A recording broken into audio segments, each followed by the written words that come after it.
వాళ్ళు చెప్పిన వాగ్దానాలు ఏది లేదు. వారు నమ్మి ఓట్లు వేస్తే ఇలా మీరు కేంద్రం నుంచి రాష్ట్రానికి తెచ్చిన నిధులు ఏమీ లేవు.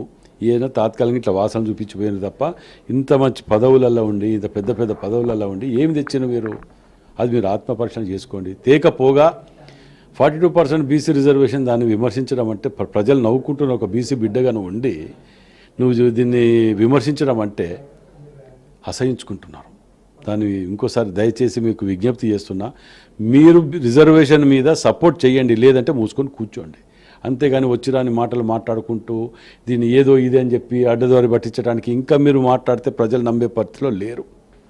ఎందుకంటే మీరు చేసిన పాపాలు అంతా ఇంత కాదు. బీఆర్ఎస్ తోటి కలిసి మీరు చేసిన పాపాలు మీకు అందులో వాటా.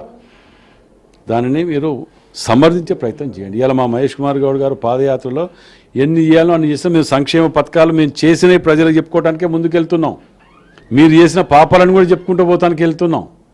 మేము రాత్రిపూట వెళ్ళటం ఏంది? 5 గంటలకు రాత్రి అవుతుందంటే నాకు రేచీకటి అని ఉండాలి. మరిగా ఇవాళ ఎలక్షన్స్ వస్తే టోపీలు పెట్టుకొని నమాజులు చేసే ఒక బిచ్చగాళ్ళు అని చెప్పేసి అభివర్ణించారు. దాన్ని ఎలా చూస్తున్నారు? మేము సెక్యులర్ పార్టీ మాది. హిందూ, ముస్లిం, ఇసాయి అందరం కలిసి ఉండాలని కోరుకుంటున్నాం.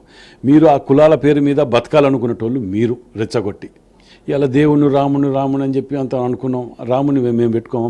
మా మెడలో లేడా? మీరు రామాలయం కట్టిండు, అక్కడ ఎందుకు ఓడిపోయినారు? ప్రజలకు జవాబు చెప్పు. అంటే మీకు చరిత్ర లేదు. మీరు మేము ఈ సంక్షేమ పథకాలు ఇది డెవలప్ చేసినామని చెప్పుకోవటానికి అంతకంటే లేదు.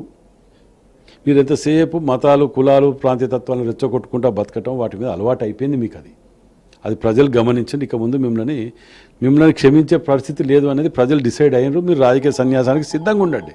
రోహింగ్యాలను తీసుకొచ్చి ఇక్కడ పెంచి పోషించింది మీరే అని చెప్పారు.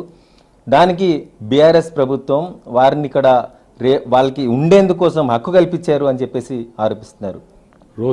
రోహింగ్యాలని తీసుకొచ్చి ఇక్కడ మన తెలంగాణలో తీసుకొచ్చింది మీరే అని చెప్తున్నారు. ఎవరైనా తీసుకొచ్చి కల్పించి ఇచ్చేస్తారా? శరణార్థులు ఇచ్చేస్తారా? అదే మరి గవర్నమెంట్ 11 నెలలకి మీరే ఉన్నారు కదా, మరి ఎందుకు వెళ్ళగొట్టలేకపోయారు? మీరు వచ్చినాక మీరు ఇంత ముస్లిమ్స్ అంటారు, అదంటారు, ఇదంటారు కదా. ఆ ముస్లిం మత పెద్దల మీద ఏమైనా ఈడీ రైడ్లు, ఇన్కమ్ ట్యాక్స్ రైడ్లు చేసిన 11 నెలల్లో వీడు దొంగల ముఠా తయారయ్యి వీళ్ళని నువ్వు అటు ముస్లింలను రెచ్చగొట్టిన ఇటు హిందువులను రెచ్చగొడితే మధ్యలో పబ్బం గడుపుకోవాలని ఆలోచనతో పోయేటోళ్ళు మీరు.